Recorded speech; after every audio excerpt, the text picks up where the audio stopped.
Okay, it is time for the Bob Ryan Show, as Jeff Goodman is on assignment. All right, Bob, once you've had a chance to see it and hear it from HBO, your thoughts? I can't refute his assertion that he has heard bad things in Boston. I can't refute it because I'm not down there in the middle of the pack. Although but anyway, here's the two things stand out to me. Number one, let's be honest here as Bostonians. We will never. No one. I will not live long enough.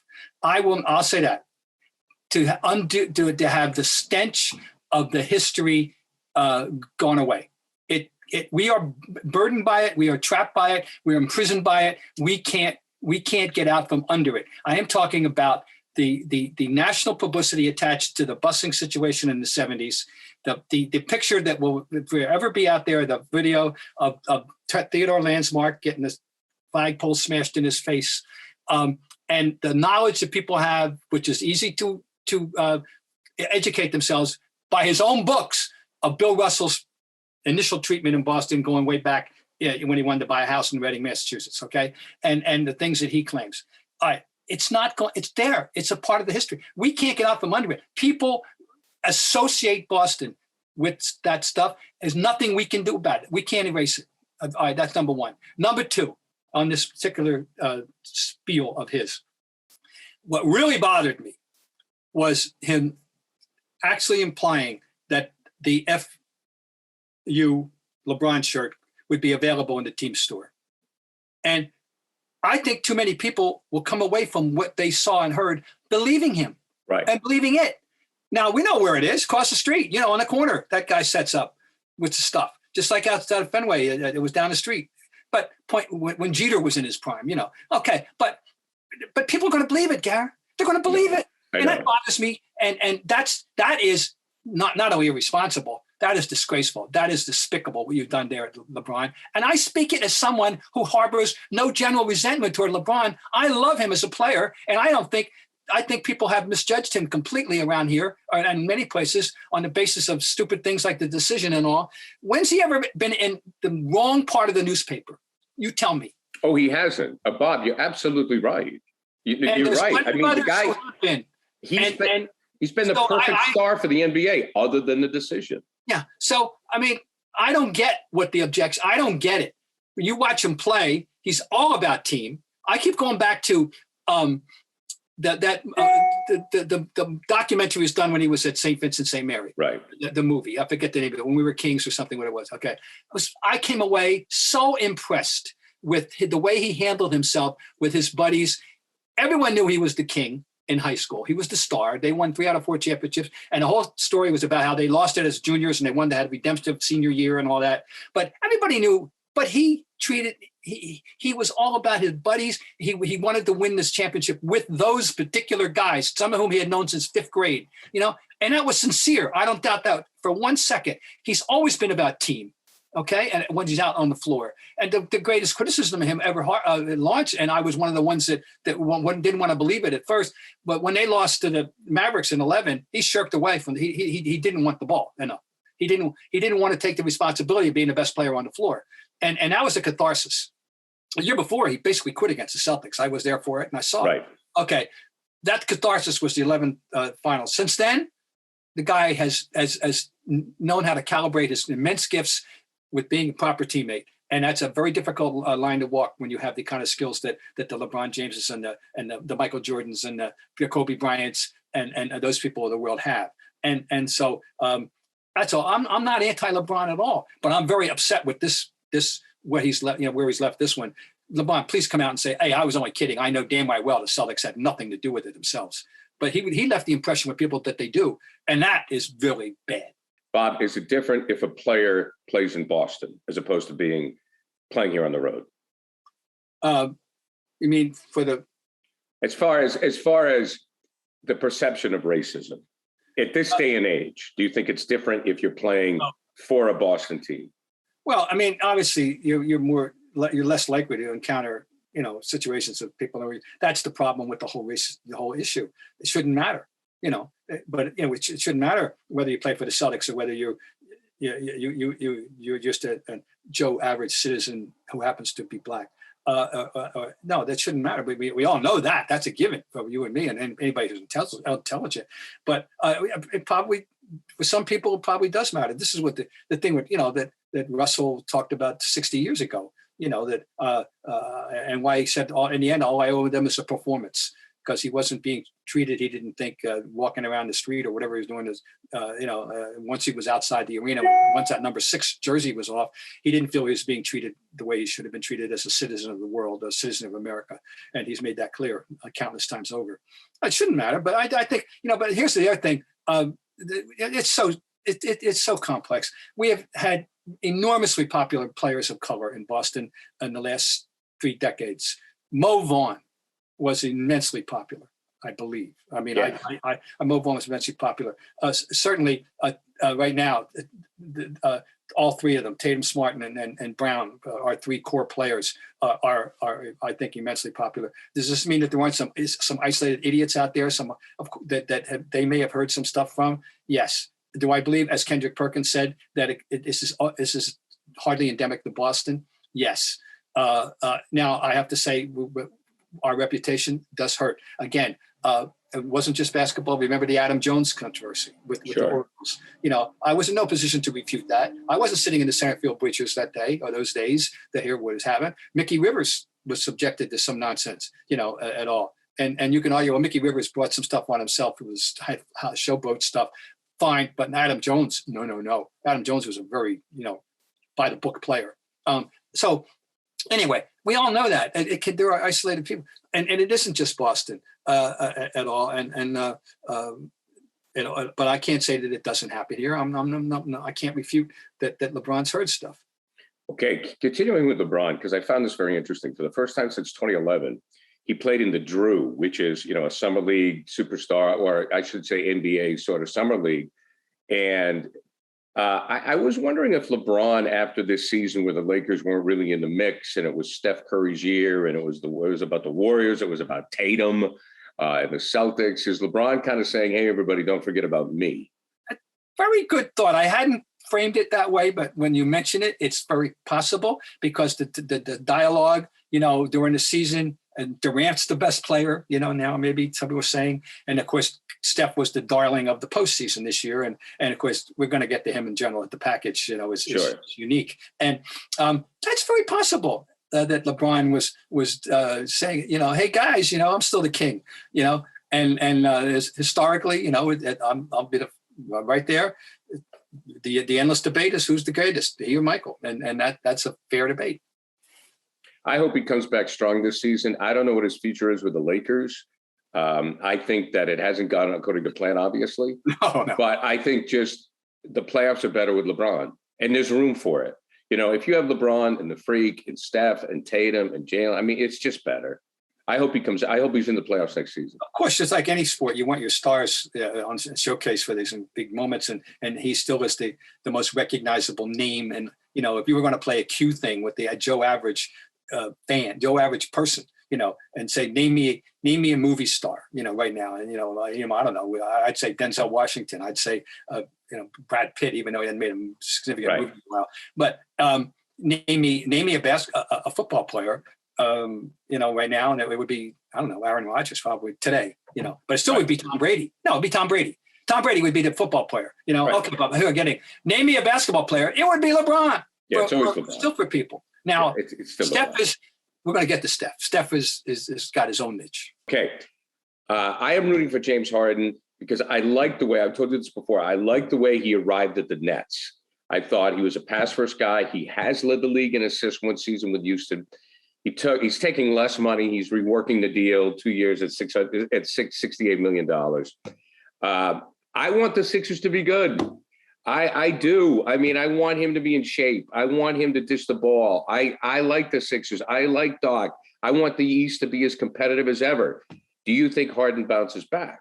I've been conflicted in general terms about him, in terms of embracing him totally. I can't refute the accomplishments. I can't, and I don't know, at all. I didn't like the dribble, taking up 19 seconds out of the 24 when it was at its worst. He's gotten over that to a degree, and showing the world he can be a point, he can distribute, the way you'd like a guy with that wearing that role to have. Now, if Simmons comes back, he won't have to do that, right. And we'll see, all right, but. I wasn't crazy about the way you got the Philly, but I'm with you about, I want Philly to be good. I want that rivalry always to flourish. I want to be looking forward to 76er games. Okay. That's the way, that's all I've known since I came to Boston in 1964, and in 1965, Wilt gets traded back from San Francisco when that rivalry is rekindled, and it had never let up, right up to a couple of years ago. And I want them in the mix too. I want Philly. And of course I hate rooting against Doc though. That's a problem for me. I can't, anyway, but I want Philly in there. And I also want the Knicks to be good. I think it's important. It's important for the league to have the Knicks to be good. I want to be able to hate the Knicks again. You can't hate them. You pity them. So anyway, that's another story. Harden, what he's done, I have to take it at face value. Although we have to talk about the money in a minute, but, if it's true that he's doing this so they can have more money to spend, to bolster the roster, and he's foregoing this X $1 million this year, and he's going to settle for $19 million the next 2 years, or 39. I mean, that's 68, 39. Excuse me. I'm sorry. Yeah, I feel sorry for him. That's admirable, I guess, to a degree. Let me just say this about the money. We've all lived with this as we've seen the increments grow. I remember, here we go. The granddad's getting on the soapbox. On the soapbox. Here we go. I'm mounting the soapbox. And just for historical purposes, I'm not lamenting it. But, I remember when in baseball, then that Pete Rose became the first $100,000 singles hitter, quote unquote. I remember all the milestones in basketball. The first $1 million player was Moses Malone, by the way. And now, so you and me and everybody listening, for the most part, we think in terms of tens, 20s, maybe hundreds as important money in our life. And 1,000 is, wow, that's something, wow, we're talking millions for these people. Oh, sure, yeah. We're going millions and millions and millions of dollars to rewrite a contract. They would have got, and for now, in the end, how much is enough is always the great question that we always ask with all these people, right? Whether it's them or CEOs. I just saw a thing where CEOs last year were making 325 times more than the average wage earner. 300. Right. I'll repeat that. 300. That's a society going awry. That's a topic that you and I aren't prepared to discuss fully here. But, no, at least I am not. But anyway, it's wow. That's all. Sometimes you just step back. We're so inured to it, we don't think about it. I was just thinking about it because of Harden and what he's done. He's settling for $39 million a year, and it's I don't know. I'm just saying now, but it is a noble step that he's taken apparently to help the people. So good for you, James. Our next partner has a product I use literally every day. This episode of the Bob Ryan and Jeff Goodman podcast is brought to you by Athletic Greens. So I started taking AG1 because I wanted a well-balanced diet and I wanted something to improve my everyday lifestyle. I didn't have the time. Wanted better gut health, more energy, optimized immune system, hated taking pills, vitamins. I wanted a supplement that actually tastes great. Wanted to see what the hype was about. All right, I know what you guys are probably guessing. What is this stuff, right? Well, with one delicious scoop of AG1, you're absorbing 75 high-quality vitamins, minerals, whole food source ingredients, probiotics, and adaptogens to help start your day right. This special blend of ingredients supports your gut health, your nervous system, your immune system, your energy, recovery, focus, and aging. All the things. An extra dose of energy is always something that can help me get through my day. And what's great about AG1 is that it's lifestyle friendly. It contains less than 1 gram of sugar, no GMOs, no nasty chemicals or artificial anything, while still tasting good. Support better sleep quality and recovery. It costs you less than $3 a day. You're investing in your health, and it's cheaper than that cold brew habit. Tons of people take some kind of multivitamin, and it's important to choose one with high quality ingredients that your body will actually absorb. Athletic Greens was created when the founder experienced a ton of gut health issues and ended up on a complicated supplement routine to recover. It cost him $100 a day. He created Athletic Greens after experiencing how difficult it was to create an optimal nutrition routine on your own. Athletic Greens has over 7,000 5-star reviews and is recommended by professional athletes. Right now is the time to reclaim your health and arm your immune system with convenient daily nutrition. It's just 1 scoop in a cup of water every day. That's it. No need for a million different pills and supplements to look out for your health. Right now, it's time to reclaim your health and arm your immune system with convenient daily nutrition. It's just 1 scoop in a cup of water every day. That's it. No need for a million different pills and supplements to look out for your health. To make it easy, Athletic Greens is going to give you a free 1-year supply of immune-supporting vitamin D and 5 free travel packs with your first purchase. All you have to do is visit athleticgreens.com/hoops. Again, that's athleticgreens.com/hoops to take ownership over your health and pick up the ultimate daily nutritional insurance. That's athleticgreens.com/hoops. Steph Curry was terrific at the ESPYs, and I'm not a big ESPY guy. You know, I'll watch the highlights, but I'm not sitting there watching. I mean, marketing wise and content wise, it was a brilliant move by ESPN because there's nothing on. It's the perfect time, and the athletes love it, and it seems that fans love it now. But I was wondering if you can recall anybody as engaging and as relaxed as an MC as Steph Curry. I mean, he was predictably charming. And very charming. Predictably charming, because that's the way he's been since he first entered our consciousness in the NBA. I don't say that we knew anything about him personally in Davidson, other than we making shots. But since he's entered the NBA, he has been. Remember, our first social encounter with him was not with him. He was Riley's dad. When he brought that incredibly precociously cute little girl to those press conferences in the early days of the Warriors with this run, and it was all about being Riley's dad. You know, and now it's about him. And Riley's she's probably 11, 12 years old now, whatever. But anyway, he's always been charming. To answer your question, I'll tell you who has a casual ease, and he has done it, and he shows it in his commercials, and that's Peyton. Peyton has that, you know, that oh gee shucks, you know, he can affect that he's actually a real person, regular guy, you know, kind of thing, in a way that TB12 doesn't have it. No, he doesn't have it. I've always thought you'll enjoy this. I always thought that Peyton was Johnny Carson-like.